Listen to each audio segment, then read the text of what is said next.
છોટાઉદેપુર જિલ્લા કલેક્ટર અનિલ ધામેલિયાની સાદગી આવી સામે સામાન્ય માણસની જેમ લોકો પાસે જઈ અને નીચે બેસતા જોવા મળ્યા। છોટાઉદેપુર જિલ્લા કલેક્ટર અનિલ ધામેલિયાની સાદગી સામે આવી છે। જિલ્લા કલેક્ટર સામાન્ય વ્યક્તિની જેમ લોકો પાસે જઈ લોકોની જેમ બેસતા નજરે પડ્યા। છોટાઉદેપુર જિલ્લા કલેક્ટર અનિલ ધામેલિયાની સાદગી સામે આવી।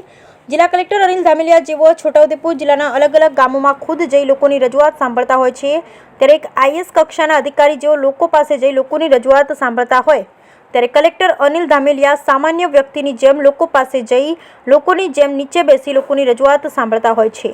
જ્યારે આઈએએસ કક્ષાના અધિકારી અનિલ ધામેલિયાના છોટાઉદેપુર જિલ્લાના અલગ અલગ ગામોમાં અચાનક મુલાકાત લેતા હોય, જ્યાં તેઓ પ્રાથમિક શાળા, સરકારી સસ્તા અનાજની દુકાનો સહિત રાજ્ય અને કેન્દ્ર સરકારની યોજનાઓની તેઓ મુલાકાત લઈ ચકાસણી કરતા હોય છે। સાથે સાથ જિલ્લા કલેક્ટર અનિલ ધામેલિયા લોકો પાસે પણ જતા હોય છે। જિલ્લા કલેક્ટરની એક તસવીર સામે આવતા લોકોમાં પણ એક ખુશી જોવા મળી રહી છે। છોટાઉદેપુર જિલ્લા કલેક્ટર અનિલ ધામેલિયા એક ગામમાં પહોંચ્યા હતા, જ્યાં સામાન્ય વ્યક્તિની જેમ સંબંધિત વિભાગના અધિકારીની સાથે નીચે બેસી લોકોની રજૂઆત સાંભળી હતી।